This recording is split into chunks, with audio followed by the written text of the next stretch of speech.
আসসালামু আলাইকুম, সবাইকে স্বাগত জানাচ্ছি। নাজিয়াত শাহরিন। শুরুতেই বিআরবি কেবল সংবাদ শিরোনাম। গুম কমিশনের সুপারিশের নিরাপত্তা বাহিনীর ২২ সদস্যের চাকরি যায়নি। আ লীগের কেন্দ্রীয় কার্যালয় এখন পাবলিক টয়লেট। নির্বাচনের মাধ্যমে যারাই আসুক আমরা তাদের সাদরে গ্রহণ করব। হেফাজতের সমাবেশে গণহত্যা, শেখ হাসিনা সহ ৪৪ জনের বিরুদ্ধে ট্রাইব্যুনালে অভিযোগ।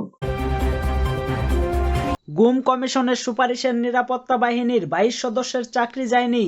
দেশে বলপূর্বক গুমের ঘটনা তদন্তে গঠিত কমিশনের কোনো সুপারিশের ভিত্তিতে দেশের কোনো নিরাপত্তা বাহিনী তাদের কোনো কর্মকর্তা ও সদস্যকে বরখাস্ত করেনি। রোববার গুম বিষয়ক তদন্ত কমিশনের প্রধান বিচারপতি মইনুল ইসলাম চৌধুরী বিষয়টি নিশ্চিত করে জানান, আমাদের সুপারিশের ভিত্তিতে দেশের নিরাপত্তা বাহিনীর ২২ সদস্যকে বরখাস্ত করা হয়েছে বলে এ তথ্যটি মিথ্যা প্রচার করা হয়েছে। এটি একটি ভুয়া খবর। বেশ কয়েকটি টিভি চ্যানেলে এটি নিয়ে ভুল সংবাদ প্রচার করেছে। আমরা আশা করি টিভি চ্যানেলগুলো তথ্যটি সংশোধন করে প্রচার করবে। আ লীগের কেন্দ্রীয় কার্যালয় এখন পাবলিক টয়লেট। আওয়ামী লীগের কেন্দ্রীয় কার্যালয় এখন পাবলিক টয়লেটে পরিণত হয়েছে। এক সময়ের রাজনৈতিক ক্ষমতার কেন্দ্রবিন্দু গত ৪ মাস আগেও যেখানে প্রবেশ করতে লবিং করা হতো, এখন প্রবেশ করা তো দূরের কথা, দুর্গন্ধে এর সামনে দিয়ে হেঁটে পার হওয়া যেন দুষ্কর। গুলিস্তানের ১০ তলা বিশিষ্ট কেন্দ্রীয় কার্যালয়ের বাইরে থেকেই ধ্বংসযজ্ঞের ছাপ চোখে পড়ে। পোড়া দেওয়ালগুলো ছাড়া কোনো কিছুই অবশিষ্ট নেই। স্টিলের তৈরি নাম ফলকগুলোও খুলে ফেলেছেন দুর্ভিক্ষ জনতা। পুড়িয়ে দেওয়া হয়েছে পূর্ব পাশের ভবনটিও। পোড়া ভবনটির ভেতর থেকে বিভিন্ন ধরনের মালপত্র খুলে নেওয়া হয়েছে। নিচতলায় এখনো আগুনে পোড়া ছাই, ভাঙা কাঁচ, পোড়া কাঠ ও স্যাঁতস্যাঁতে পরিবেশ। দ্বিতীয় তলার ফ্লোরে পানির সঙ্গে মিশে আছে পোড়া কাগজপত্র ও বিভিন্ন আসবাবপত্রের অংশ। আগুনে পুড়ে যাওয়া কাগজপত্র সহ ভাঙা কাঁচ এখনো মুক্তভাবে ছড়িয়ে ছিটিয়ে রয়েছে। বিভিন্ন ধরনের মাদকের বোতল দেখা গেছে প্রতিটি তলায়। জানা যায় ৫ আগস্টের পর থেকে আওয়ামী লীগের কেন্দ্রীয় কার্যালয়টি অরক্ষিত। দলের কোনো নেতাকর্মী আর কার্যালয়ে আসেন না, ফলে মাদক সেবী সহ ছিন্নমূলের অনেকেই সেখানে অবাধ প্রবেশ করেন। কার্যালয়টির নিচতলায় পরিণত হয়েছে পাবলিক টয়লেটে। ভবনে অবস্থান করা কয়েকজন ব্যক্তি জানান, তারা ওই এলাকায় রিকশা চালান। পরিশ্রান্ত হলে ভবনের ওপরে কোনো তলায় এসে বিশ্রাম নেন, মাঝে মধ্যে খেলাধুলা করেন। তাদের একজন সুলাইমান বলেন, ভবনটির যাবতীয় আসবাবপত্র চুরি হয়ে গেছে। এখনো ভবনটির বিভিন্ন অংশের রড কেটে নিয়ে যাচ্ছে কেউ কেউ। কিছু মানুষ ভবনটিতে নিয়মিত মাদক সেবন করে বলেও জানান তিনি। পথচারী শফিকুল ইসলাম বলেন, আওয়ামী লীগ যেমন কর্ম করেছে তেমন ফল ভোগ করতেছে। এই ভবন থেকে তারা দেশের মানুষের উপর নির্যাতনের নকশা আঁকত। প্রসঙ্গত ছাত্র জনতার অভ্যুত্থানের মুখে ৫ আগস্ট আওয়ামী লীগের সভাপতি শেখ হাসিনা সহ দলটির শীর্ষস্থানীয় প্রায় সব নেতা দেশ ছেড়ে পালিয়েছেন। ওই দিন সারা দেশে আওয়ামী লীগের বিভিন্ন কার্যালয় ভাঙচুর করে ক্ষোভের বহিঃপ্রকাশ ঘটিয়েছেন জনতা। নির্বাচনের মাধ্যমে যারাই আসুক আমরা তাদের সাদরে গ্রহণ করব। বিএনপির স্থায়ী কমিটির সদস্য মেজর হাফিজ উদ্দিন আহমেদ বলেছেন, অন্তর্বর্তী সরকারের কাছে আমাদের অনেক প্রত্যাশা রয়েছে। আমরা বিশ্বাস করি তারা আগামী ৬ মাসের মধ্যে জাতিকে একটি নির্বাচন উপহার দেবে।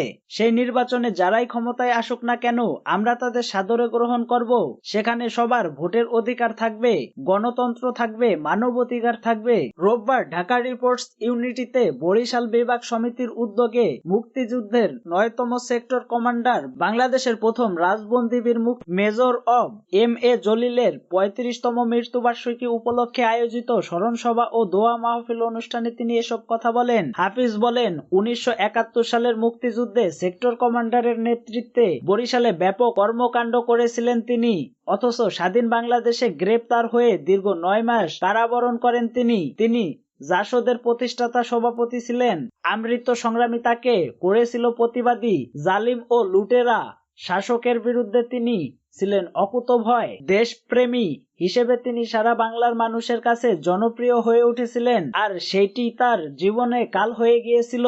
এখন সময় এসেছে তাকে মূল্যায়ন করার। ইতিহাসের এক কালজয়ী ব্যক্তিত্ব ছিলেন মুক্তিযুদ্ধের ৯ নং সেক্টরের কমান্ডার মেজর এম.এ. জলিল। তাকে মরণোত্তর বীর উত্তম খেতাব ফিরিয়ে দিতে হবে, এটি রাষ্ট্র ও সরকারের দায়িত্ব।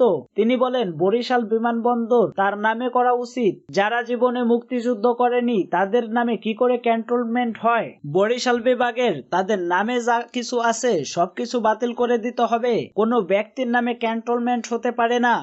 হেফাজতের সমাবেশে গণহত্যা, শেখ হাসিনা সহ ৪৪ জনের বিরুদ্ধে ট্রাইব্যুনালে অভিযোগ। ২০১৩ সালের ৫ মে রাজধানীর মতিঝিলে হেফাজতে ইসলামের গণসমাবেশে গণহত্যার অভিযোগ এনে সাবেক প্রধানমন্ত্রী শেখ হাসিনা সহ ৪৪ জনের বিরুদ্ধে আন্তর্জাতিক অপরাধ ট্রাইব্যুনালে অভিযোগ দায়ের করা হয়েছে। শাপলা চত্বরে সেই সমাবেশে অংশ নিয়ে গুলিতে নিহত বাংলাদেশ প্রকৌশল বিশ্ববিদ্যালয়ের শিক্ষার্থী রোহান আহসানের মা ইফফাত আরা রবিবার আন্তর্জাতিক অপরাধ ট্রাইব্যুনালের প্রসিকিউশন কার্যালয়ে এই অভিযোগ দায়ের করেন। অভিযোগে অন্যান্য আসামিরা হলেন তৎকালীন স্বরাষ্ট্রমন্ত্রী ডক্টর মঈনুদ্দিন খান আলমগীর, আওয়ামী লীগ নেতা শেখ ফজলে করিম, সেলিম আব্দুল লতিফ সিদ্দিকী, মাহবুবুল আলম হানিফ, বাহাউদ্দিন নাসিম, ডক্টর আব্দুর রাজ্জাক, ডক্টর আহসান মাহমুদ, মৃণাল কান্তি দাস, তৎকালীন IGP Hasan Mahmud Khandakar, AIG Shahidul Islam, DMP commissioner বেনজির আহমেদ, বিজিবির তৎকালীন প্রধান, র্যাবের ডিজি, র্যাবের ইন্টেলিজেন্স উইংয়ের কমান্ডার তৎকালীন লে কর্নেল জিয়াউল আহসান, তৎকালীন ছাত্রলীগের সভাপতি ও সেক্রেটারি, যুবলীগের সভাপতি ও সেক্রেটারি সহ ৪৪ জন।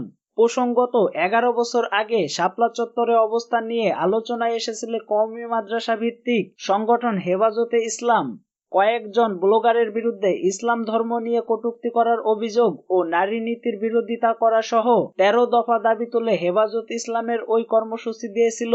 ২০১৩ সালের ৫ মে দিনভর উত্তেজনা ও সহিংসতা হয়েছিল সংগঠনটির ওই কর্মসূচিকে কেন্দ্র করে।